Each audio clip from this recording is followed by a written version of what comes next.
आप सोचिए, अगर एक आम सी दिखने वाली एक सब्जी बेचने वाली असल में एक तेज तर्रार एसपी अफसर निकले और सामने खड़ा थानाध्यक्ष उसकी पहचान से अनभिज्ञ की तरह अनजान हो, तो क्या होगा जब उस अफसर की आंखों से जमीनी हकीकत का कड़वा सच सामने आए। दोस्तों, यह कहानी है पूजा शर्मा की, एक ऐसी महिला एसपी की जिसने अपनी वर्दी उतारकर एक मामूली सब्जी बेचने वाली का रूप अपनाया ताकि सच का सामना किया जा सके। लेकिन जब राजनीति के नशे में चूर थानाध्यक्ष ने उसे थप्पड़ मार दिया तो जो हुआ उसने पूरे महकमे को हिलाकर रख दिया। फिर जो होता है उसे देखकर किसी को अपनी आंखों पर यकीन नहीं होता है, और जब आप इस कहानी को पूरा सुनेंगे तो आपको भी यकीन करना मुश्किल हो जाएगा कि ऐसा भी होता है। तो दोस्तों, पूरी सच्चाई जानने के लिए वीडियो को पूरा जरूर देखें, और अगर आप मेरे चैनल पर नए हैं तो वीडियो को एक लाइक करके हमारे चैनल को सब्सक्राइब जरूर कर दें। तो चलिए बिना देरी के वीडियो को शुरू करते हैं और शुरू से समझते हैं कि आखिर हुआ क्या था। एक एएसपी आईपीएस की ट्रेनिंग खत्म होने के बाद जब 24 साल की पूजा शर्मा को पहली पोस्टिंग मिली तो उसके दिल में एक अजीब सी बेचैनी और जोश का मिलाजुला एहसास था। बेचैनी इसलिए कि पढ़ाई की दुनिया से निकलकर अब असली दुनिया की गंदगी और चुनौतियों का सामना करना था, और जोश इसलिए कि वह इसी गंदगी को साफ करने के सपने। हवलदार ने सब्जी ली और पैसे देने की बजाय अपने जेब से 10 का सिक्का निकालकर नीचे फेंककर और बोला कि तुम्हारी सब्जियों को चेक करूंगा, उसके बाद पैसे दूंगा। यफी सब्जी अच्छी लगे तो। पूजा शर्मा ने चुपचाप सिर हिला दिया। यह अब तो बस शुरुआत थी। दिन बीतते गए। रिया की सब्जी की दुकान अब उस इलाके का एक हिस्सा बन चुका था। वहां के अगले बगल रहने वाले लोग, रिक्शे वाले, मजदूर और थाने में काम से आने वाले परेशान लोग उसकी दुकान से सब्जी लेकर ही अपने घर जाते थे और बातों बातों में थाना के बारे में अपना दुखड़ा रो देते। रिया सबकी सुनती। सब्जी बेचने वाली एसपी मैडम आज वह सब्जी की दुकान चलाने वाली रिया बन चुकी थी, जो हर लोगों की दर्द, हर शिकायत, हर बेबसी को अपने दिमाग में दर्ज कर रही थी।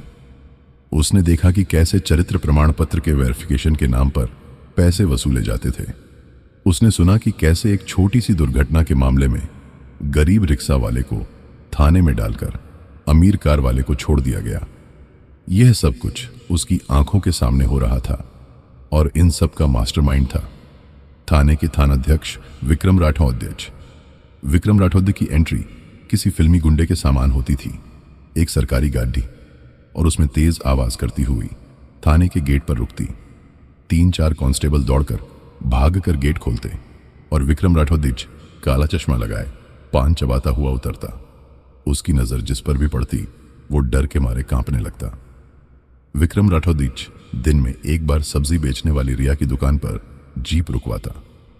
एक सिपाही कांस्टेबल उतर कर आता और सब्जी लेकर बिना पैसे दिए ही चला जाता।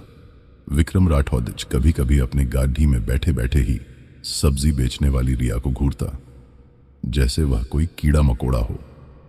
उसकी नजरों में राजतिनी का नशा और बेसहारों के लिए नफरत साफ दिखती थी। रिया ने अपनी सारी जानकारी एक छोटी सी नोटबुक में नोट करना शुरू कर दिया था, जिसे वह रात में अपने छोटी से झुग्गी वाली झोपड़ी में रहती थी।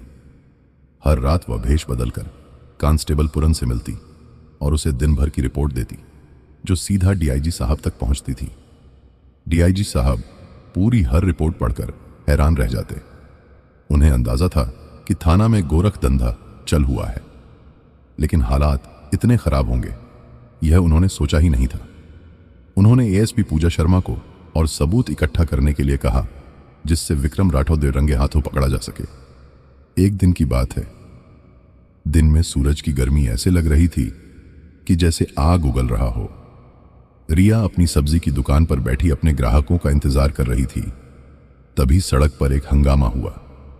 एक कार और स्कॉर्पियो गलती से विक्रम राठौड़ की चमचमाती जीप से जरा सा छू गई थी। स्कॉर्पियो वाला एक दुबला पतला बूढ़ा आदमी था।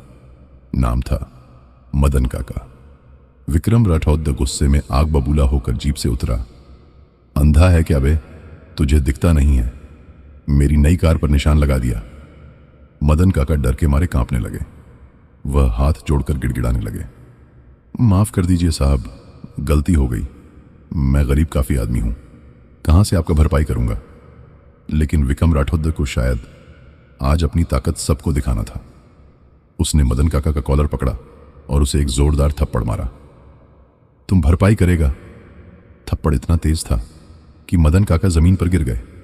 उसके मुंह से खून तक निकलने लगा। चारों तरफ से आसपास भीड़ जमा हो गई, लेकिन किसी की भी हिम्मत नहीं हुई कि वह कुछ बोले। सब चुपचाप देख रहे थे। विक्रम राठौर का गुस्सा अभी भी शांत नहीं हुआ था। उसने मदन काका को लातों से मारना शुरू कर दिया। आज मैं तुझे बताता हूं कि पुलिस से उलझने का अंजाम क्या होता है। यह सब रिया की आंखों के सामने हो रहा था। उसके अंदर की एएसपी होने अफसर जाग चुकी थी। उसका खून खोल रहा था। वह जानती थी कि उसे अपनी पहचान छुपा के रखनी है, लेकिन एक लाचार इंसान को अपनी आंखों के सामने पिटते हुए देखना उसके लिए असहनीय था। उसके अंदर की इंसानियत ने उसकी ट्रेनिंग को पीछे छोड़ दिया। वह अपनी सब्जी बेचने जगह से उठी और भीड़ को हटाती हुई आगे बढ़ी। रोकिए सर, छोड़ दीजिए, इसे क्यों मार रहे हैं इतना? बेचारा मर जाएगा ये। रिया की आवाज में एक हिम्मत थी। तब यह आवाज सुनते ही विक्रम राठौर ने मुड़कर देखा। एक मामूली सी सब्जी बेचने वाली ने उसे रोक रही थी। उसका घमंड और अहंकार बद्धक गया। तू कौन है बे, बीच में बोलने वाली? ज्यादा हमदर्दी छरी है। चल साली, निकल यहां से, गाली देकर बोला, वरना इसका जो हाल कर रहा हूं वो तेरा भी कर दूंगा। रिया बोली, यह गलत है साहब, आप कानून के रखवाले हैं, आप किसी पर ऐसे हाथ नहीं उठा सकते। रिया ने बिना डरे उसकी आंखों में आंखें डालकर बोली। कानून शब्द सुनकर विक्रम राठौर जोर जोर से हंसने लगा। तू मुझे कानून सिखाएगी? यहां का मैं ही कानून हूं, और तू आज मुझे सिखाने की हिम्मत की है। कहते हुए विक्रम राठौर आगे बढ़ा। चारों तरफ भीड़ में सन्नाटा सा छा गया। सब सांस रोके देख रहे थे। विक्रम राठौर ने अपना हाथ उठाया। भीड़ को चीरता हुआ विक्रम राठौर अपना हाथ सीधा रिया के गाल पर मारा। एक जोरदार का पटाख की आवाज गूंजी। रिया का सिर चकरा गया। उसके कान सुन्न से पड़ गए। एक थप्पड़ रिया को नहीं, यह आईपीएस पूजा शर्मा के गाल पर पड़ा था। यह थप्पड़ उस वर्दी पड़ा था जिसका विक्रम राठौर जैसे लोग मजाक बना रहे थे। यह थप्पड़ सिस्टम के गाल पर सिरे एक करारा तमाचा था। एक पल के लिए मानो सब कुछ शांत हो गया हो। विक्रम राठौर अपनी जीत पर मुस्कुरा रहा था। उसको लगा एक और को उसकी औकात दिखा दी है, लेकिन आज वह गलत था। रिया ने धीरे से अपना सिर उठाया। उसकी आंखों में अब डर नहीं था। उनकी आंखों में एक अजीब सी शांत थी और एक तूफान से पहले की खामोशी थी। रिया जो सब्जी बेचने वाली थी, अपनी जेब से धीरे से एक छोटा सा पुराना मोबाइल फोन निकाली। वहां का भिड्ड और विक्रम राठौर सब हैरान थे कि वह सब्जी बेचने वाली अब क्या करेगी। उसने एक नंबर डायल किया। जल्दी ही फोन किसी ने तुरंत उठा लिया। रिया की आवाज अब बदली हुई थी। आवाज में अब कोई लाचारी नहीं थी, केवल सिर्फ और सिर्फ एक पावर जैसे थी। डीआईजी साहब, मैं पूजा शर्मा बोल रही हूं। थाने के ठीक सामने एक टीम की टुकड़ी भेजिए। जैसे ही थानाध्यक्ष विक्रम राठौर डीआईजी साहब और पूजा शर्मा का नाम सुना, मानो उसके चेहरे का रंग उड़ गया हो। उसे लगा जैसे किसी ने उसके पैरों तले जमीन खींच ली हो। उसको अपने कानों पर यकीन नहीं हो रहा था। यह मामूली सब्जी बेचने वाली एएसपी पूजा शर्मा कैसे हो गई? उसी वक्त नई मैडम का छुट्टी पर जाना, उसी वक्त इस सब्जी बेचने वाली का दुकान खोलना, उसका हर वक्त थाने के आसपास रहना। अब सब कुछ साफ हो गया था। विक्रम राठौर के माथे पर पसीने आने लगी। 10 मिनट के अंदर वह हुआ जिसकी किसी ने कल्पना भी नहीं की थी। पुलिस टुकड़ी की 4 जीपें तेज सायरन बजाती हुई वहां आ रुकी। खुद डीआईजी साहब अपनी गाड़ी से उतरे। उन्होंने भीड़ को देखा, जमीन पर पड़े मदन काका को देखा और फिर रिया की तरफ देखा, जिसके गाल पर 5 उंगलियों के निशान छप गए थे। डीआईजी साहब ने आगे बढ़कर किसी और को नहीं, बल्कि उस सब्जी वाली रिया से हेलो मैडम बोलकर आपस में अनुवादन किया। मैडम, यह एक पल था जिसने वहां मौजूद हर इंसान को हैरान कर दिया। विक्रम राठौर की तो जैसे दुनिया ही खत्म हो गई हो। वह पत्थर के सामान बन गया था। भीड़ में आपस में लोग कुछ कान्हा फूंसी शुरू कर दिए थे। यह तो सब्जी बेचने वाली है, इसे क्यों डीआईजी साहब मैडम बोल रहे हैं? जैसे बात कर रहे हो ऐसा कि एक अधिकारी हो। एसपी पूजा शर्मा ने डीआईजी साहब को पूरी बात बताई। फिर वह धीरे धीरे चलते हुए थानाध्यक्ष विक्रम राठौड़ के सामने आकर खड़ी हुई। उसकी आंखों में अब वही आग थी, लेकिन अब वह छिपी हुई नहीं थी। इंस्पेक्टर विक्रम राठौड़। पूजा शर्मा की आवाज इतनी साफ और दमदार थी कि भीड़ में एक छोटी सी पत्ता गिरने की भी आवाज सुनाई दे जाती। एएसपी पूजा शर्मा बोली, तुम कानून हो ना, यहां के तो सुनो। अब असली कानून क्या कहता है मैं बताती हूं। पिछले 15 दिनों से मैं आईपीएस पूजा शर्मा रिया बनकर तुम्हारी हर हरकत देख रही थी। किसी का पुलिस वेरिफिकेशन के नाम पर तुमने अकरम चाचा से RSH 1000 तक ले रहे हो, वो सब मेरे पास रिकॉर्डेड है। जमीन के मामले में तुमने बिल्डर से मिलकर रहीरा लाल के कागजात गायब करवाए, उसके गवाह भी हैं और सबूत भी। और आज तुमने अपनी वर्दी का, अपनी ताकत का सबसे घिनौना रूप दिखाया है। अनन्या ने अपनी जेब से एक छोटी सी डायरी और एक पेन ड्राइव निकाली। इसमें तुम्हारे सारे कारनामों का कच्चा चिट्ठा है, गवाहों के बयान हैं, तारीखें हैं और वह ऑडियो रिकॉर्डिंग्स भी हैं जब तुम अपने दलालों के साथ सौदेबाजी कर रहे थे। उसने डीआईजी साहब की तरफ मुड़कर कहा, सर, थाना अध्यक्ष विक्रम राठौड़ को तुरंत सस्पेंड किया जाए। इन पर सरकारी नौकर होते हुए भ्रष्टाचार करने, मारपीट करने और अपने पद का दुरुपयोग करने के आरोप में इन पर FIR दर्ज की जाए। इन्हें अब भी इसी वक्त गिरफ्तार किया जाए। डीआईजी साहब ने अपने कांस्टेबल को इशारा किया। 2 कांस्टेबल आगे बढ़े और कांपते हुए विक्रम राठौड़ के हाथों में हथकड़ी लग गई। आज तक जो आदमी खुद को इस इलाके का शवशेर समझता था, आज के बाद से वह एक भीगे हुए बिल्ली की तरह सिर झुकाए खड़ा था। एसपी पूजा शर्मा जमीन पर बैठे मदन काका के पास गई। उसने उन्हें सहारा देकर उठाया। मदन काका, आप डरो मत, अब आपको कोई परेशान नहीं करेगा।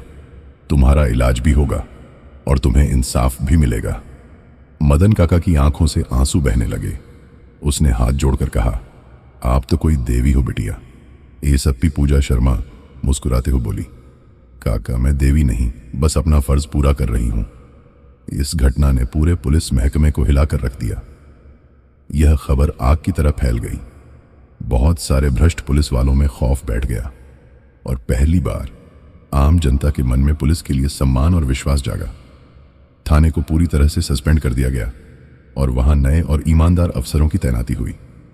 पूजा शर्मा को, जैसा कि लोग उसे अब प्यार से बुलाने लगे थे, सब्जी वाली मैडम, उस इलाके के लोगों के लिए एक मिसाल बन गई। वह एक उम्मीद बन गई कि अगर इरादे नेक हों और हिम्मत हो तो सिस्टम की सबसे को सबसे मजबूत किया जा सकता है। ऐसे भी पूजा शर्मा जानती थी कि असली भारत फाइलों में नहीं, बल्कि ऐसी ही सब्जी बेचने वाले, ठेला लगाने वाले मजदूर, किसान और मेहनत करने वाले हैं। और भारत सड़कों और आम लोगों की आंखों में बसता है और उस भारत की सेवा करने के लिए कभी कभी वर्दी उतारकर जमीन पर उतरना ही पड़ता है। इंस्पेक्टर विक्रम राठौड़ की गिरफ्तारी और सब्जी बेचने वाली के कामयाब होने को कई महीने बीत चुके थे। गोरखपुर के थाने की हवा बदल चुकी थी। नए थानेदार योगेश त्रिपाठी एक ईमानदार और मेहनती अफसर थे। थाने में अब डरे सहमे आम लोग नहीं, बल्कि अपने हक के लिए आवाज उठाने वाले नागरिक आते थे। पूजा शर्मा के इस एक कदम ने जनता और पुलिस के बीच भरोसे की एक नई पुलिया बना दी थी। पूजा शर्मा अपने ऑफिस में बैठकर फाइलों पर नजर डाल रही थी, लेकिन उसका मन कहीं और था। उसे अब सब्जी बेचने वाली मैडम के नाम से जाना जाने लगा था। लोग उसे सम्मान और उम्मीद से देखते थे। सब कुछ ठीक लग रहा था, लेकिन एसपी पूजा शर्मा के दिल के एक कोने में एक अजीब सी बेचैनी थी। उसे लग रहा था कि यह तूफान के बाद की शांति नहीं, बल्कि एक और बड़े तूफान से पहले की खामोशी है। विक्रम राठौड़ जैसे लोग सिस्टम में अकेले नहीं हैं, इसके जैसे बहुत भ्रष्ट ऑफिसर भी शामिल हैं। उसके बाद एसपी पूजा शर्मा को डीआईजी साहब ने अपने ऑफिस में बुलाया। एसपी पूजा शर्मा, मैं तुम्हारी ऑपरेशन से बहुत खुश हूं। तुमने वह कर दिखाया जो सालों से कोई नहीं कर पाया, लेकिन अब तुम्हें और भी सावधान रहने की जरूरत है। एसपी पूजा शर्मा बोली, कैसी सावधानी सर? डीआईजी साहब ने एक फाइल आगे बढ़ाते हुए कहा, विक्रम राठौड़ के खिलाफ केस कोर्ट में है। लेकिन हमारे मुख्य गवाह एक एक करके पीछे हट रहे हैं। मदन काका, वो रिक्शे वाले याद हैं? पूजा शर्मा का दिल धड़क गया। हाँ सर, बिल्कुल याद है। 2 दिन पहले एक कार ने उनकी रिक्शा को टक्कर मार दी। वह अभी अस्पताल में है। बच तो गए लेकिन बुरी तरह डर गए हैं। कह रहे हैं कि वह कोई गवाही नहीं देंगे। यह कोई एक्सीडेंट नहीं था पूजा, यह एक धमकी थी। उसे पता था कि यह होगा। विक्रम राठौड़ महज एक मोहरा था, असली खिलाड़ी कोई और था। जो ये कौन हो सकता है सर? विक्रम राठौड़ की ताकत सिर्फ उसकी वर्दी नहीं थी, उसकी असली ताकत थी गोरखपुर का सांसद। डीआईजी साहब ने कहा, विनोद सिंह बाहर से एक समाज सेवी और नेता हैं, लेकिन अंदर से गोरखपुर में होने वाले हर गैरकानूनी काम का सरगना वही है। जमीन पर कब्जा करने से लेकर हफ्ता वसूली तक हर चीज का पैसा उसी की जेब में जाता है। विक्रम राठौड़ उसका सबसे वफादार आदमी था, जो उसके इशारे पर चलता था। अब एसपी पूजा शर्मा को पूरी तस्वीर साफ नजर आ रही थी। लड़ाई सिर्फ एक भ्रष्ट थानाध्यक्ष से नहीं थी, लड़ाई तो एक पूरे माफिया सिस्टम के रूप में एक नेटवर्क से थी, जिसका सरगना एक सफेद पेश नेता था। अगले कुछ हफ्तों में एसपी पूजा शर्मा के केस को कमजोर करने की हर कोशिश की गई। बाकी गवाहों को भी धमकाया गया। पूजा शर्मा पर राजनीतिक दबाव बनाया जाने लगा कि वह केस वापस ले ले। उसे समझ आ गया था कि सांसद विनोद सिंह को वर्दी पहनकर सीधे रास्ते से नहीं हराया जा सकता। इस शातिर चोर भ्रष्ट लोग को हराने के लिए उसे नए नियमों के साथ आना होगा। एक बार फिर आईपीएस पूजा शर्मा को गायब होना था। उसने डीआईजी साहब से मिलकर एक नया और भी ज्यादा खतरनाक प्लान बनाया। पुलिस रिकॉर्ड के मुताबिक पूजा शर्मा को एक स्पेशल ट्रेनिंग के लिए कुछ महीनों के लिए दिल्ली भेज दिया गया और राजस्थान से में एक नई ऑफिसर की पोस्टिंग हुई, काजल यादव, जो एक तेज तर्रार और काफी जोशीली महिला ऑफिसर थी और महत्वाकांक्षी भी। काजल यादव एक बड़ी कंपनी की एमडी बनकर गोरखपुर आई और वह भी अपने नए अंडरकवर ऑफिसर बन गई, जिससे गोरखपुर शहर में हो रहे अनेकों गोरख धंधे को उजागर कर सके। तो दोस्तों, हमारी ये वीडियो आपको कैसे लगी? यदि हमारी वीडियो आपको अच्छी लगी तो इस वीडियो को लाइक करें, अपने दोस्तों को फॉरवर्ड करें और हमारे इस चैनल को सब्सक्राइब करें, ताकि हमारी वैसी ही वीडियो सबसे पहले आपकी तक पहुंचे।